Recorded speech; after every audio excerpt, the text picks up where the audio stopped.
Our last speaker today is Jake Zarnegar, who's Chief Business Development Officer at Semantic. Silverchair. Sorry. It's Semantics in my head. So. Great. Hello. I'm going to be last but fast. Although I was slowed down a little bit today because, oddly, on the way over here, I was bitten on the big toe by a turtle. So I want to focus on some very narrow today, and that is a particular use model. The question came up earlier, what's the ROI on semantics? And I wanted to focus on just one that we're really excited about at Silverchair and that we're really diving into. And that is the combination of your semantic enrichment with your web analytics to generate new information that publishers can use to generate a return off of their tagging. So I really broke this into two parts, the chart part and the smart part. So we'll start with the chart part. And I went and I pulled the something that might look very familiar to you, which is your business model for most of you, which is selling institutionally. And so you see, this is actually a breakdown of a survey from 2011, which is the latest data we have, which is showing you that you're selling about 97% of your subscription revenues coming from institutions and a very small amount coming from individuals. When we look at the publishers that are on our platform, this plays out in a very predictable manner. We see a lot of anonymous usage coming from these institutional sales. This is a direct outcome of this sales model. In fact, we have dubbed this the first law of user identification, which is a user who starts anonymous tends to stay anonymous unless acted upon. Now, we're not looking just at subscribers, but we're looking at everyone who's coming in and consuming content on the sites on our platform. And what we're seeing here is because of open access, because of content that is now open in back files, we get a whole lot of content consumption coming from outside the subscriber base as well. So these folks are even more anonymous. We don't even know which institution they're coming from. So if you look at this chart here, the identified users are getting narrower and narrower. And in fact, what you end up with is, 98% of your audience has a really weird haircut. So folks are registering. They're just not registering at your website. And the reason is because they're registering at Google, at Facebook, at Twitter, at Mendeley, where there's much more reward for them for surrendering their anonymity than to your particular publication. And we actually call this the second law of user identification, which is the conservation of registration. People will not give you information unless they absolutely have to. So what is the ramifications of this? I mean, I think we can all reflexively understand that only having a good identification of 2% of your audience is kind of a problem.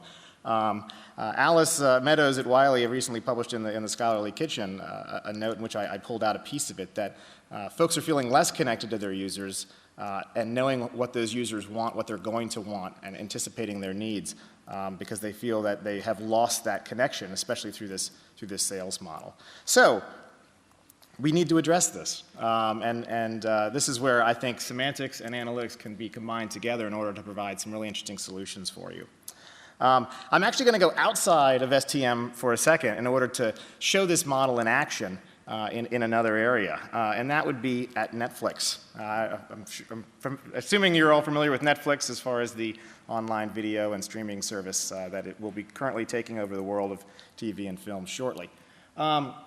This is an interview from their engineer and their product innovation heads about how they go through their content. I annotated it myself here because what we're looking at here is standard analytics at the top, what you're reading, what you're searching for, what you're browsing for, combined with semantic enrichment.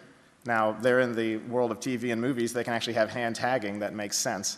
For us, at the scales that we're working at and the complexity of the data, I am a 100% believer in the automated enrichment processes. And then third, they're putting them all together and then querying with special algorithms that they develop themselves in order to get detailed information out of there in order to serve the business. And this is the third part is what we're really focusing on as well. And at Silverchair, we just released a product where we are combining the web analytics with the semantics in a queryable format so that you can go in and write these algorithms yourself and query your data. And I'm going to show you a few outcomes of things that have been written already and show what people can do with this. So when we're looking at what you can do with a querying together both your semantics and your analytics, the first thing you can do is you can really start looking at your audience. and really segmenting your audience. So if we looked at a particular report here, this is an idea this is an actual report that we generate.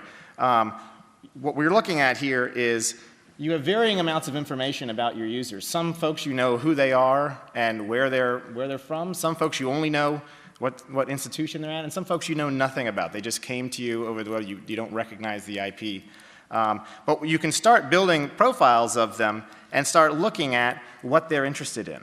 And the neat thing about your semantic enrichment is as deep as you want to go in your semantic enrichment is as deep as you can report and segment your audiences. And again, this is on their actual behavior here. So the publishers can define the segments. A lot of folks can't deal with 70,000 nodes, so they will actually roll up into areas that make sense in their business. And they can track their audiences across those businesses and see how many people are having affinities to these content and demonstrated behavior. And again, you can use any access. So you could actually go back into your content and run a query around, say, if you're indexing pharmaceuticals, or if you're indexing medical devices or something like that, or genes, you can go and build these affinities to each of the topics that you're tagging.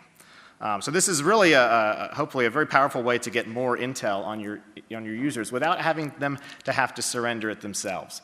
And back to the quotes from our Netflix friends here. What they found was that what people tell them isn't what they do. And they found that they put more weight in what you do versus what you say. And their example that they put forward was, everyone who signs up for Netflix says they want to see foreign movies. And then the amount of foreign movie usage at Netflix is like 0.2%. So it's more aspirational than actual. And so they say we really prejudice the actual data versus what people will fill out in surveys or forms, because that is more accurate to what will get them to watch the next movie. So when you get all this data and you're starting to build these affinity profiles of your friends, what can you do with it? And I think one of the more straightforward items, and I think that we're seeing that a lot here, is you can start tailoring your content and your products to those individuals at an individual level. And there's a particular app that I use called Flipboard. I don't know if you're familiar with it, but it's a news aggregation app. And what they do is they actually will adapt the content that they show you based off of your behavior. This is a familiar concept in the commercial world, but not as much in the STM space. So, for example, I like to read about the Premier League, and because of that, they started surfacing me some content about Italian soccer. Okay, all right, I see where you're going here. We then got to rugby. Okay, we're going a little farther afield here. And finally, we made it to cricket. Now, I'm not a cricket fan, so I didn't read any of this content, and it started disappearing from my feed.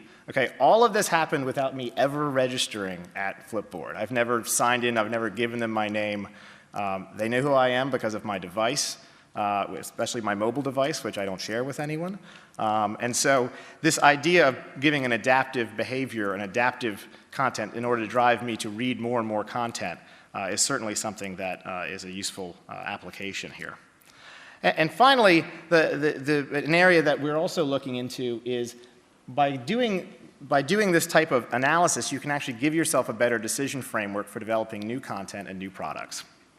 So a particular report that we generate, an algorithm that we wrote, actually analyzes content. Let me see, I'll highlight an area here. It actually analyzes the area you're publishing content in and how much that content is driving affinity behavior with your audience. So in this example right here, they're publishing the same amount of content in two areas, but one piece of that content is generating 3 times as much engagement with their user base. That's not just raw usage, that is multiple object usage, that is browsing and searching behavior. There's also a bottom end of this chart where there's content that's being published that is just not engaging the audience. And it's very important to know that when you're looking at product development. Certainly this is not I'm not talking about doing completely algorithmic content development, but it is definitely a very valuable input into your content development teams on what they should be publishing next.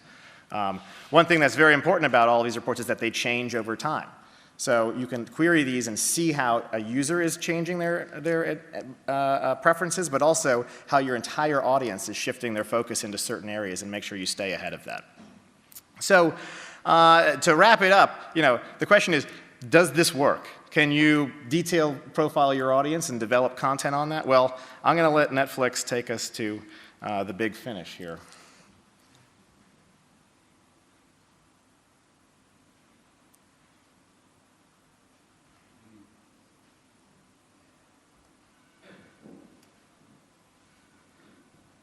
Yes. Thank you.